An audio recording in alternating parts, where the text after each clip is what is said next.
Hello again, guys. It's Keith with Bulletproof RC, and I'm back with you to share an update on my Team Associated Rival monster truck.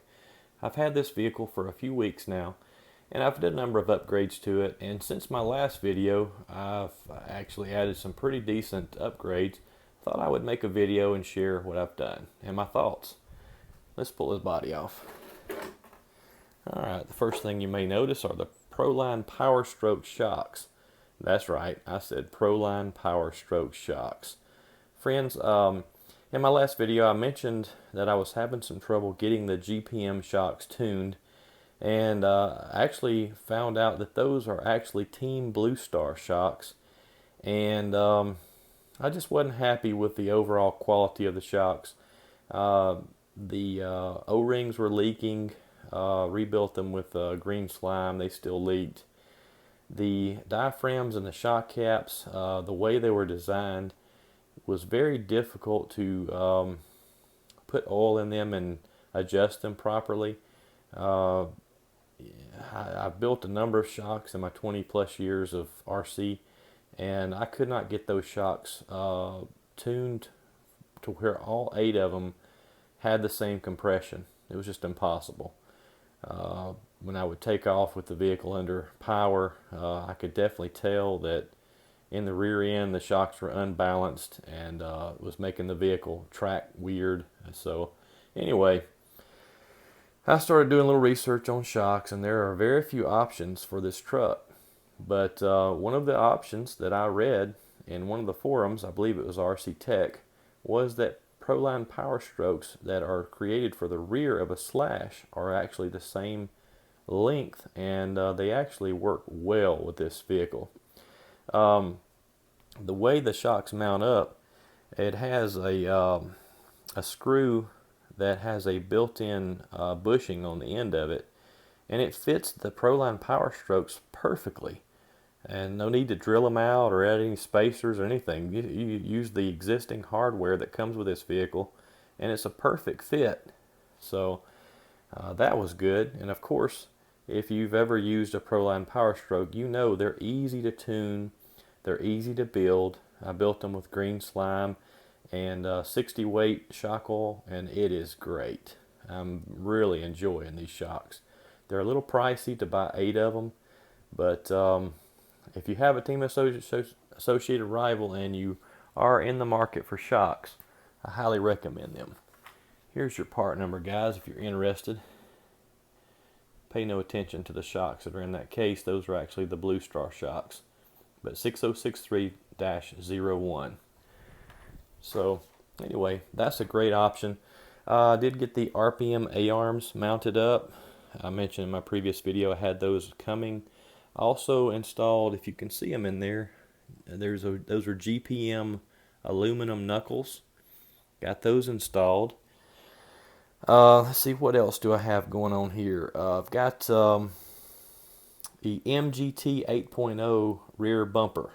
The reason I went that route is it's a little bit longer, and it has a wheelie bar in it. I don't know if you can see that down there, but that I like that because the vehicle would stand up on its end and drag the body, and I've heard a couple other guys on YouTube talk about how it trashes the rear tailgate of the body by doing that. So anyway, that's a good solution, since there's not a lot of options for wheelie bars for this vehicle either.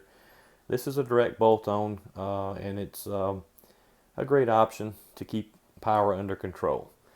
I did pull the center transmission. I put 500K diff fluid in the center diff, and that seems about right, guys.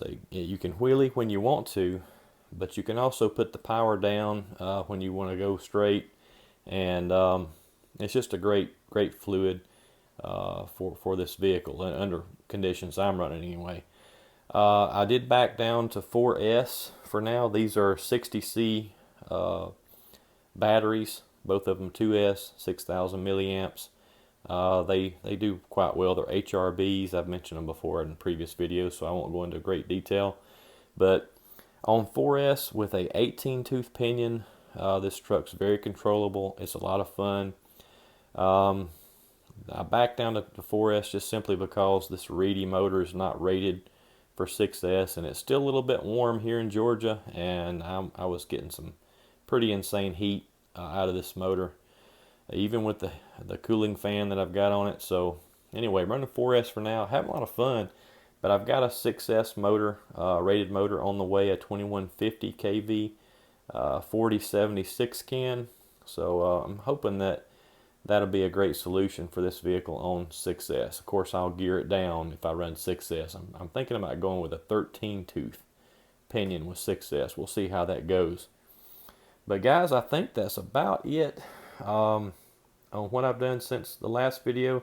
I did have one of my YouTube watchers message me and ask some questions about the ESC that I chose, and it is the Hobbywing, a little dirt in there, Hobbywing Quick Run 150 amp ESC, and it fits perfectly down in the footprint.